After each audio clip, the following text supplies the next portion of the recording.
femme qu'on reçoit maintenant, qui est en train de s'installer à ma droite, est une jeune femme qui aime ouvrir de nouveaux horizons, je vous donne un micro, à des entreprises qui n'en avaient plus. Alors vous êtes la directrice générale d'Arcol, c'est ça si je me trompe, votre prénom c'est Delphine, votre nom c'est Inesta.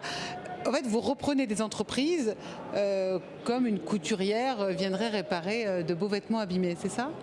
Oui, alors chez Arcol, on investit dans des entreprises en difficulté ou en sous-performance, c'est-à-dire des entreprises qui traversent une passe difficile de leur vie, qui ont un accident de parcours. Vous les réparez ? Et nous cherchons à faire en sorte de les faire renouer avec leurs savoir-faire fondamentaux, parce que souvent une des origines de leurs difficultés, c'est qu'elles se sont éloignées d'un savoir-faire fondamental qui a fait qu'à une époque de leur histoire, elles ont été prospères.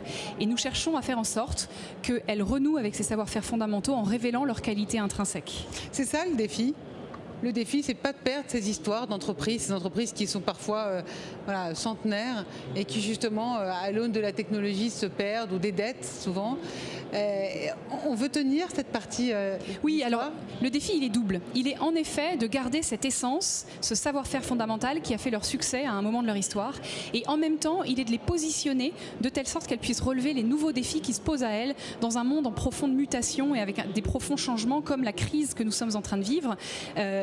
On a d'abord eu une crise Covid qui a laissé un certain nombre d'entreprises surendettées puisqu'elles ont eu recours à des PGE, de l'allègement d'un certain nombre de charges, mais du coup il a bien fallu les rembourser à un moment, donc avec des bilans déséquilibrés, et elles font face aujourd'hui à une nouvelle crise qui est macroéconomique, qui est la crise de l'énergie, l'inflation, les difficultés d'approvisionnement en matières premières. Donc nous sommes dans une situation dans laquelle ces entreprises doivent être soutenues à la fois sur le plan bilanciel et financier par l'apport de capitaux et non pas seulement par l'apport de financement, oui, et également soutenues sur le plan opérationnel par la transformation structurelle et profonde de leurs opérations. Et c'est ça que nous faisons chez Arcol. On a vraiment les deux jambes, la restructuration financière et la restructuration opérationnelle. Et il est impératif qu'on garde bien ça en tête, apporter des réformes structurelles aux opérations pour traiter les problèmes en profondeur et pas seulement mettre des emplâtres sur des jambes de bois en cherchant toujours des nouveaux financements de plus en plus onéreux et en financiarisant l'ensemble des actifs de la société, ce qui les rend parfois un peu exsangues. Quand vous dites restructurer, donc j'imagine que c'est un outil que vous fournissez parce qu'il y a une mauvaise gestion, c'est parce que parfois il faut s'adapter quand on restructure ou quand on se redéfinit quand on a une entreprise qui va mal.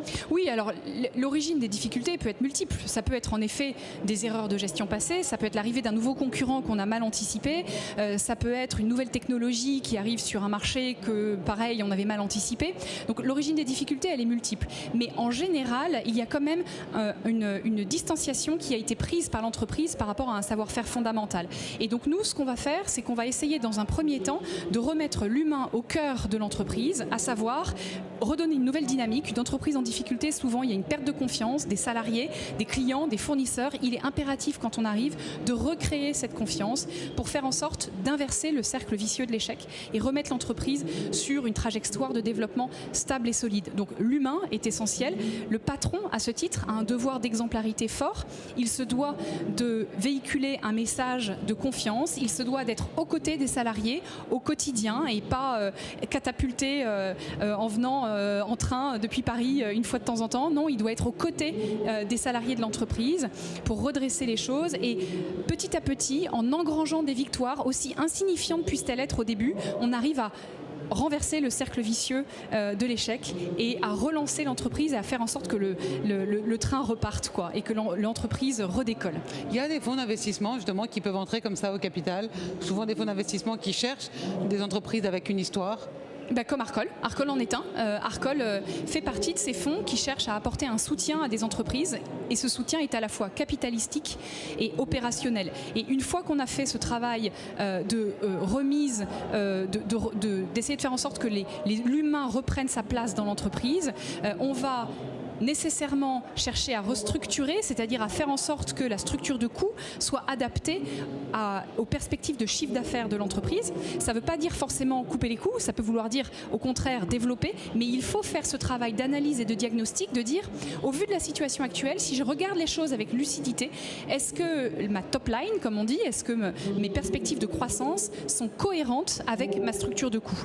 Et on ne redresse jamais une entreprise uniquement en coupant les coûts, c'est faux. On redresse une entreprise avec un projet et c'est le troisième pilier de notre volet, après l'humain et la restructuration. C'est le développement via souvent l'investissement. Oui. L'investissement est essentiel. Investissement dans les nouvelles technologies. Dans les nouvelles technologies, dans la digitalisation, dans un outil de production, dans des outils informatiques. Et c'est absolument essentiel de pouvoir assez vite communiquer sur ces investissements pour, une fois encore, contribuer à recréer la confiance. Voilà. Super. Bah, écoutez, merci beaucoup. En tout cas, vous donnez la pêche. Ça donne envie de ne pas laisser tomber. Exactement. De se métamorphoser. Surtout face aux défis qui sont les nôtres. Merci beaucoup. Directrice générale d'Arcol. Merci Delphine Inesta et à très très bientôt.